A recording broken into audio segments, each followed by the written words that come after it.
Dari 3 tahun sejak pertama kali virus COVID-19 masuk ke Indonesia, tepatnya pada tanggal 2 Maret 2020 lalu, perjuangan kolektif menghadapi COVID-19 yang dilakukan oleh seluruh lapisan masyarakat dan pemerintah bahu-membahu memberikan penanganan COVID-19 yang terbaik untuk melindungi masyarakat, terus menunjukkan hasil yang signifikan sampai dengan saat ini. Hal ini terlihat dalam perkembangan COVID-19, dilihat dari data kasus positif, kematian, kasus aktif, dan angka keterisian tempat tidur di rumah sakit rujukan. Selama kurun waktu 3 tahun, terdapat 2 kali puncak kasus COVID-19, yaitu pada tanggal 15 Juli 2021 yang disebabkan oleh varian Delta, dan pada tanggal 16 Februari 2022 yang disebabkan oleh varian Omikron.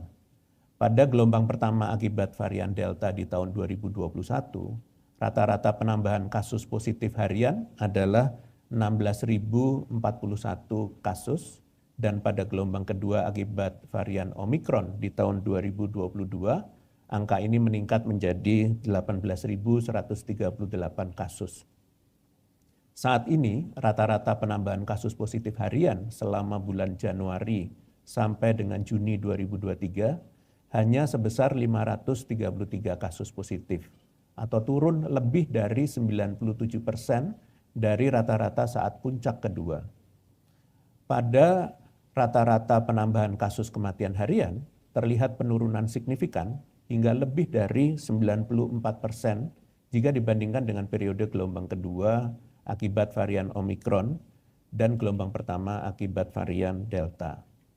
Melihat kasus aktif COVID-19 saat ini, dibandingkan dengan periode gelombang kedua akibat varian Omikron dan gelombang pertama akibat varian Delta. Melihat kasus aktif COVID-19 saat ini, angkanya jauh lebih rendah dibandingkan kasus aktif selama 2 kali gelombang kasus. Kasus aktif saat ini sebesar 0,14%, sedangkan saat gelombang kedua sebesar 8,96%, dan gelombang pertama bahkan mencapai 17,61%. Selain itu, ketersediaan tempat tidur di rumah sakit rujukan COVID-19 juga terus mengalami perbaikan. Dari yang sebelumnya sangat tinggi hingga mencapai 78% dan 60% pada gelombang kasus pertama dan kedua yang lalu, menjadi hanya 1,7% saat ini. Adanya perbaikan kondisi COVID-19 di Indonesia tidak terlepas dari peran vaksin. Jumlah dosis 3 vaksin adalah 38,01%, dan angka ini masih tetap penting untuk ditingkatkan. Selain itu, serosurvei antibodi SARS-CoV-2 di bulan Januari 2023 menunjukkan proporsi penduduk yang memiliki kadar imunitas SARS-CoV-2 masih tinggi, yaitu 99%. Dengan adanya perkembangan yang baik untuk kasus positif, kematian, kasus aktif, dan angka keterisian tempat tidur, maka kondisi faktual ini cukup untuk menjadi dasar pencabutan status pandemi COVID-19 di Indonesia.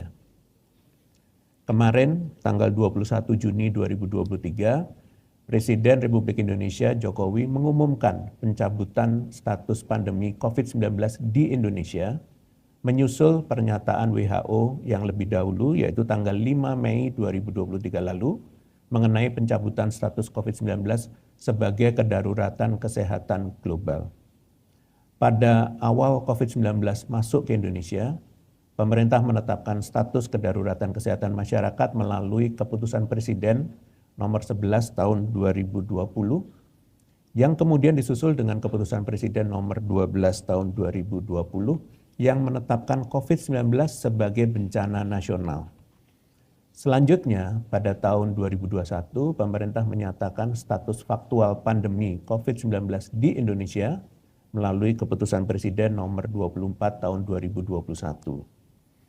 Menurut WHO, terdapat 3 kriteria dalam penentuan Public Health Emergency and International Concern, yaitu kejadian tidak biasa atau luar biasa, berisiko terhadap kesehatan internasional, serta membutuhkan koordinasi lintas negara.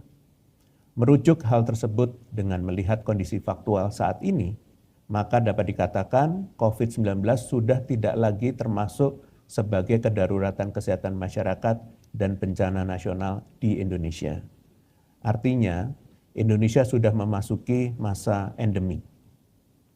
Endemi, menurut CDC, adalah suatu kondisi di mana penyakit berjangkit di suatu wilayah terbatas pada populasi tertentu. Dari definisi ini, penting untuk mengetahui bahwa endemi bukan berarti penyakit COVID-19 hilang dari Indonesia sepenuhnya, namun sudah menurun risikonya untuk menular. Maka dari itu, tetap penting untuk menjaga diri agar senantiasa terhindar dari virus COVID-19. Dengan protokol kesehatan memakai masker, mencuci tangan, dan menjaga jarak yang selalu kita terapkan selama 3 tahun ke belakang, seharusnya masyarakat sudah terbiasa untuk menerapkan pola hidup bersih dan sehat atau PHBS dalam kegiatan sehari-hari. Diharapkan masyarakat tetap menggunakan masker apabila dalam keadaan tidak sehat atau berisiko tertular COVID-19, rajin mencuci tangan dengan sabun dan air mengalir, serta memantau kesehatan pribadi dengan menerapkan PHBS dan segera berobat bila sakit. Bagi pengelola fasilitas publik, meskipun penularan sudah rendah saat ini, namun tetap harus melakukan upaya preventif untuk pengendalian COVID-19. Selain itu, diharapkan masyarakat untuk segera melakukan vaksinasi booster kedua, terutama untuk masyarakat yang rentan seperti lansia dan penderita komorbid. Dengan penerapan PHBS, maka kesehatan masyarakat akan lebih terjamin dalam memasuki masa endemi ini.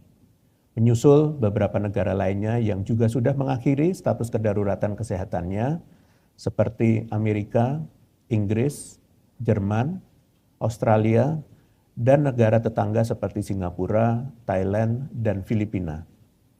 Terima kasih atas perhatiannya dan akan dilanjutkan dengan sesi tanya-jawab media. Terima kasih.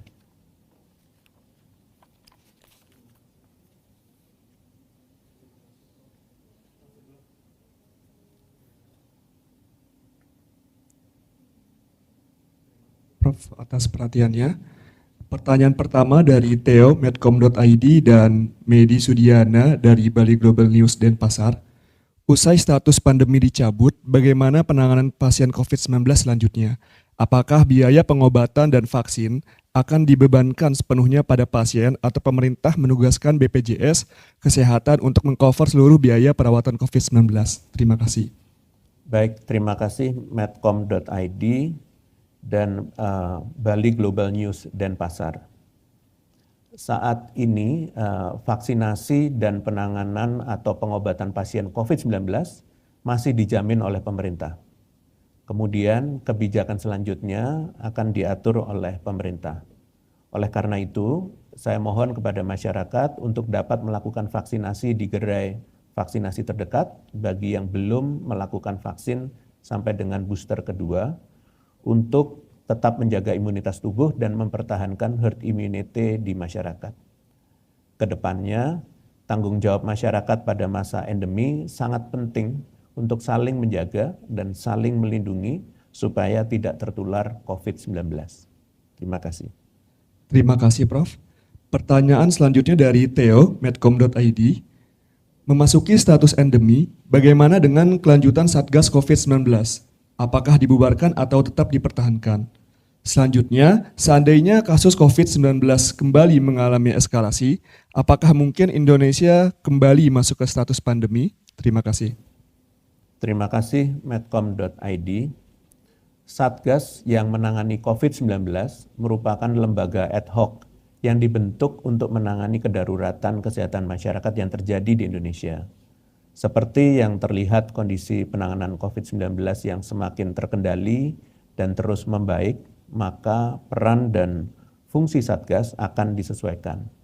Maka dari itu dimohon masyarakat untuk mengikuti anjuran-anjuran pemerintah untuk menerapkan pola hidup bersih dan sehat di masa endemi saat ini untuk menghindari penularan COVID-19 dan juga penyakit lainnya. Terima kasih.